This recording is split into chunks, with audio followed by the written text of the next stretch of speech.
I came up like at 162 Navy Walk, right? And back then it wasn't no hip hop.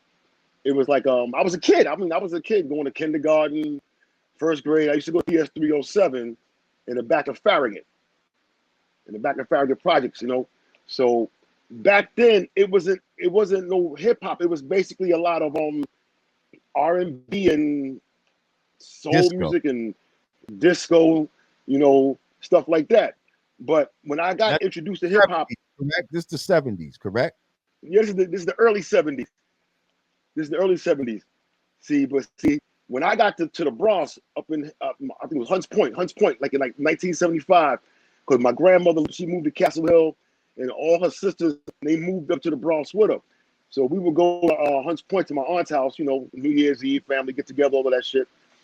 I had to be like about maybe 8, 9 years old, something like that. And it was like 1975. And it was like, I heard this music. They was playing different music up there than they was playing in Brooklyn. See, in Brooklyn, right, you was hearing shit like Love is the Message and, you know, disco shit. They wasn't playing that up in the Bronx. I mean, not everybody, because believe it or not, back then, it was a lot of people in the Bronx that did not like hip hop. The old people, they called that hibbity bibbity bobbity music. You know? But right. My man, I was a young kid, and they would, you know, it was people inside my aunt's house playing records. And the first record that I heard that caught my attention was Baby Huey, Listen to Me. I'm like, I ain't never heard this before. Then he started rocking some Isley Brothers, Get Into Something. Then he started rocking the Mexican. Then he started rocking something. Then he started rocking something else. I'm not going to even say the name. I don't want nobody to know it. That's my little secret weapon. And it was like I got hooked on it. I mean, the music was like different, and I was going. And let's move up a little bit. When I got into like the 7th grade, I was going to school called PS3 right there on what was it Franklin or Fulton over there.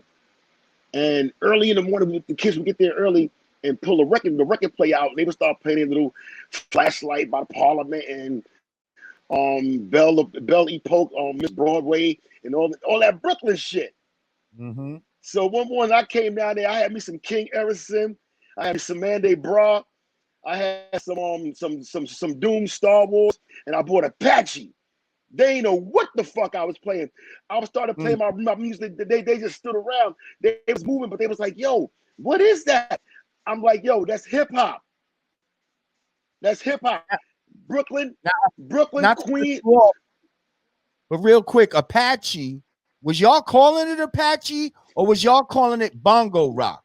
Because I know that when I first introduced to it, bongo rock was the other side. I know, but people were bongo rock calling Apache bongo rock at first. That's how not in the Bronx. They wasn't in the Bronx. They knew what Apache was. In the Bronx, they knew. In the Bronx, you know bongo rock, you knew Bongolia, you knew Apache, you knew Inagaga Da Vida. Up in the Bronx, you knew those records because that album was so damn hard to find. Nobody ever mistaked that I knew of. Nobody I ever mistake Apache for bongo rock because those two different. You once it starts going on tapes and shit like that, you know what I mean? The breakbeat tapes start going around. Now you got young kids and shit like that. That's after bongo rock.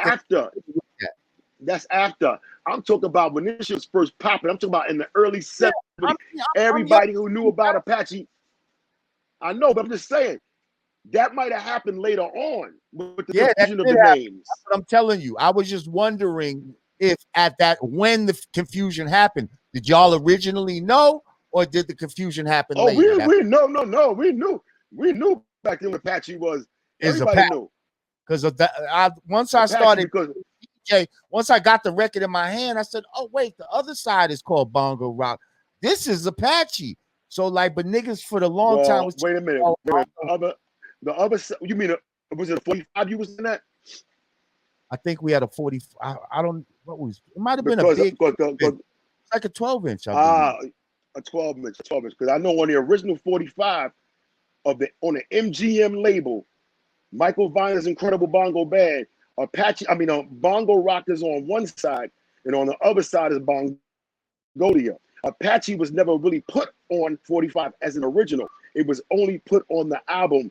The Incredible Heads, the thing with Michael Viner's Incredible Bongo, the silver album, the silver one. Apache was never put on a 45. It was only Bongo Rock and Bongolia. Okay, well, I just took us down the street on some nerd shit. Continue. Well, yeah, I know. Nerd shit. But anyway. But that's information. That's information. Nah, real talk. So you pulled out Apache and all that type of shit out in Brooklyn. You pulling out the Bronx music out in Brooklyn, cracking niggas' heads open. I'm in the 7th grade doing this. 7th grade. Right, and niggas was like, "Oh shit, what the fuck?" They know what the fuck it was. Right. They know what it was.